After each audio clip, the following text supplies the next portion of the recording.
Samajwadi party के वरिष्ठ नेता और उत्तर प्रदेश विधानसभा में विपक्ष के नेता माता प्रसाद पांडे को पुलिस लखनऊ में उनके घर से नजरबंद करने में नाकाम रही। पुलिस उन्हें नोएडा जाने से रोकने के लिए उनके घर पहुंची थी, लेकिन वहां पता चला कि माता प्रसाद पांडे लखनऊ में मौजूद ही नहीं है। वे पहले से ही दिल्ली चले गए हैं और आज नोएडा जाने वाले हैं। समाजवादी पार्टी का 10 सदस्यों का एक प्रतिनिधिमंडल मजदूरों से मिलने नोएडा जा रहा है। इस टीम का नेतृत्व माता प्रसाद पांडे खुद कर रहे हैं। दरअसल नोएडा के इंडस्ट्रियल एरिया में कुछ दिन पहले मजदूरों ने विरोध प्रदर्शन किया था, जिसमें हिंसा भी हो गई थी। पुलिस का कहना है कि उन्होंने सिर्फ हिंसा में शामिल लोगों के खिलाफ ही कार्रवाई की। तो चलिए आगे बढ़ते हैं और आपको विस्तार से बताते हैं कि आखिर क्या है ये पूरा मामला। दरअसल नोएडा के इंडस्ट्रियल एरिया में मजदूरों की समस्या कई दिनों से चल रही थी। मजदूर ज़्यादा वेतन, सही समय पर तनख्वाह और ओवरटाइम का भुगतान चाहते थे। अप्रैल 2026 के पहले हफ्ते में मजदूरों ने शांतिपूर्ण तरीके से प्रदर्शन शुरू किया। वे फैक्ट्रियों के बाहर इकट्ठा होकर अपनी मांग रख रहे थे। 13 अप्रैल 2026 को यह प्रदर्शन काफ़ी ज़्यादा हिंसक हो गया। मजदूरों ने कुछ जगहों पर पथराव किया, गाड़ियां तोड़ी और इस दौरान उन्होंने गुस्से में कई गाड़ियों को आग के हवाले भी कर दिया। पुलिस ने बताया कि हिंसा में कई फैक्ट्रियों को नुकसान हुआ। पुलिस ने तुरंत इस मामले की कार्रवाई शुरू कर दी। उन्होंने 300 से ज़्यादा लोगों को गिरफ्तार किया। पुलिस कमिश्नर लक्ष्मी सिंह ने कहा कि केवल वे लोग पकड़े गए जो पत्थरबाजी, आगजनी या संपत्ति को नुकसान पहुंचाने में शामिल थे। कुछ लोगों पर पीछे से उकसाने का भी आरोप लगाया गया। सरकार ने मजदूरों की कुछ मांगों को मान लिया है। वेतन में बढ़ोतरी की घोषणा भी हो गई है। मजदूरों को डबल ओवरटाइम और समय पर तनख्वाह देने के नियम बनाए गए हैं। हाई लेवल कमेटी भी बनाई गई है ताकि मजदूर और फैक्ट्री मालिकों के बीच बातचीत हो सके। धीरे धीरे कई मजदूर काम पर लौटने लगे, लेकिन कुछ इलाकों में अभी भी असंतोष की स्थिति बनी हुई है। इसी बीच मुख्य विपक्षी पार्टी समाजवादी पार्टी ने फैसला किया कि वे मजदूरों से मिलकर उनकी समस्याओं को समझेंगे।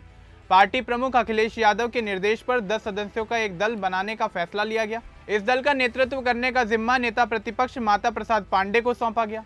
यह दल कुल 10 सदस्यों का है और इस दल में नेता प्रतिपक्ष माता प्रसाद पांडे, सपा के राष्ट्रीय प्रवक्ता राजकुमार भाटी, सपा जिलाध्यक्ष सुधीर भाटी, सपा महानगर अध्यक्ष आश्रय गुप्ता, पूर्व मंत्री शाहिद मंजूर, कमाल अख्तर, विधायक अतुल प्रधान, पंकज कुमार मलिक और पूर्व एमएलसी शशांक यादव शामिल हैं। इनके अलावा दल में एक और सदस्य भी शामिल हैं। 16 अप्रैल 2026 को समाजवादी पार्टी ने घोषणा की कि यह 10 सदस्यों वाला दल शुक्रवार को नोएडा जाएगा और वहां के मजदूरों से मिलकर उनकी समस्याओं को समझेगा। पुलिस को इसकी पहले से ही जानकारी थी। लखनऊ में माता प्रसाद पांडे के घर के बाहर रात में पुलिस फोर्स पहुंच गई। पुलिस उन्हें घर में नजरबंद करके नोएडा जाने से रोकना चाहती थी, लेकिन जब पुलिस पहुंची तो पता चला कि माता प्रसाद पांडे लखनऊ में हैं ही नहीं। वे पहले ही दिल्ली जाने के लिए रवाना हो गए थे। उनके घर के बाहर काफी सन्नाटा था और अब वहां पुलिस का कोई पहरा नहीं है। सूत्रों ने बताया कि माता प्रसाद पांडे दिल्ली में हैं। शुक्रवार को वे दिल्ली से नोएडा जाने वाले हैं, लेकिन दिल्ली नोएडा बॉर्डर पर उन्हें रोके जाने की संभावनाएं हैं। पुलिस ने बॉर्डर पर सुरक्षा बढ़ा दी है। चिल्ला बॉर्डर और डीएनडी पर भारी पुलिस बल तैनात किया गया है। ताज़ा जानकारी के अनुसार माता प्रसाद पांडे नोएडा के लिए रवाना हो चुके हैं। सपा दल के साथ वे मजदूरों से मिलने जा रहे हैं। कुछ खबरों में कहा गया है कि पुलिस को चकमा देकर वे दिल्ली पहुंच गए थे। अब पुलिस उन्हें बॉर्डर पर रोकने की कोशिश कर सकती है। नोएडा पुलिस कमिश्नर लक्ष्मी सिंह ने गुरुवार को कहा था कि शांतिपूर्ण प्रदर्शन करने वालों के खिलाफ कोई जबरदस्ती नहीं की गई। कार्रवाई सिर्फ हिंसा, आगजनी और संपत्ति का नुकसान करने वालों के खिलाफ हुई है। उन्होंने मजदूरों से अपील की कि वे शांति बनाए रखें और काम पर लौटें। कई फैक्ट्रियां अब सामान्य रूप से चल रही हैं। सपा नेताओं का कहना है कि वे मजदूरों की आवाज़ उठाने जा रहे हैं। वे देखना चाहते हैं कि मजदूरों की मांगें कितनी पूरी हुई और अगर कोई समस्या बाकी है तो उसे सरकार तक पहुंचाएंगे। दूसरी तरफ सरकार का पक्ष है कि मजदूरों की ज़्यादातर मांगें मान ली गई हैं। हिंसा वाले मामलों में सख्ती बरती जा रही है।